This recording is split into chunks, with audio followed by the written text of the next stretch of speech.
Welcome to Tamil bull traders channel. நான் உங்கள் ஸ்வாதி. இன்றைக்கி இந்த வீடியோவில் நம்ம என்ன பார்க்க போகிறோன்னா, இன்வெஸ்ட்மெண்ட் பற்றி டீட்டெயில்டாக பார்க்கலாம்.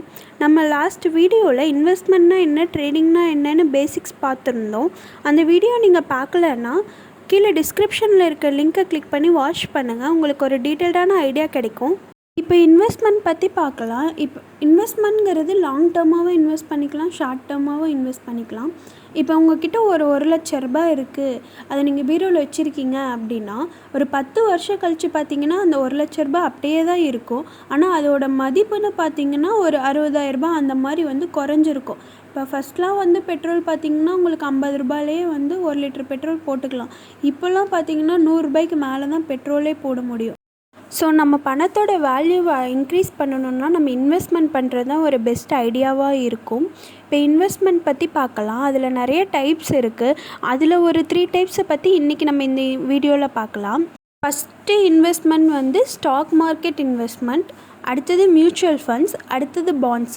ஃபஸ்ட்டு ஸ்டாக் மார்க்கெட் பற்றி பார்க்கலாம். ஸ்டாக் மார்க்கெட்னால் உங்கள் எல்லாருக்குமே ஒரு பேசிக் ஐடியா இருக்கும். இப்போ ஒரு கம்பெனியோட ஃபண்டமெண்டல் க்ரோத்தை அனலைஸ் பண்ணி அந்த கம்பெனி மேலே நம்ம இன்வெஸ்ட் பண்ணிட்டோன்னா ஒரு லாங் டேர்முக்கு வெயிட் பண்ணி அதில் இருக்க ப்ராஃபிட்டை நம்ம ஏர்ன் பண்ண முடியும். இது ஹை ரிஸ்க் ஹை ரிட்டர்னாக தான் இருக்கும். இப்போ மியூச்சுவல் ஃபண்ட்ஸ் பற்றி பார்க்கலாம். மியூச்சுவல் ஃபண்ட்ஸுங்கிறது என்னென்னா, நீங்கள் இப்போ ஒரு கம்பெனியில் இன்வெஸ்ட் பண்ணுறீங்க, அந்த ஸ்டாக்கோட value ஏறுச்சுன்னா profit, in case இறங்குச்சுன்னா loss.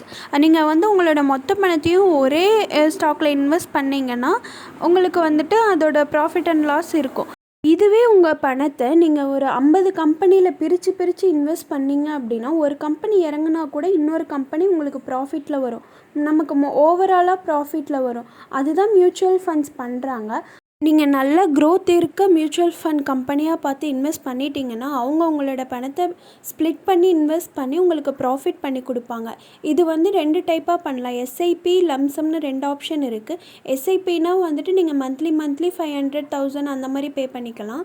லம்சம்னா whole அமௌண்ட்டாக 10 இயர்ஸ்க்கு ஃபிக்ஸடாக டெபாசிட் பண்ணிட்டீங்கன்னா உங்களுக்கு மியூச்சுவல் ஃபண்ட்ஸில் உங்களுக்கு ப்ராஃபிட் ஏர்ன் ஆகிடும். அடுத்தது பார்த்திங்கன்னா பாண்ட்ஸ் பார்க்கலாம். பாண்ட்ஸுங்கிறது என்னென்னா கடன் பத்திரம்னு சொல்லுவாங்க. இப்போ கவர்மெண்ட் ஒரு டெண்டர் எடுக்கிறாங்க, அதன் மேலே கடன் வாங்கியிருக்காங்கன்னா அதோட பத்திரத்தை வெளியிடுவாங்க. அதை நம்ம பை பண்ணி வச்சுக்கிட்டோன்னா அந்த பத்திரத்தோட வேல்யூ ஏற ஏற நமக்கும் ப்ராஃபிட் வரும். பாண்ட்ஸ் எப்போவுமே ரொம்ப லோ ரிஸ்க்கு தான். ஸோ நம்ம தாராளமாக இன்வெஸ்ட் பண்ணலாம்.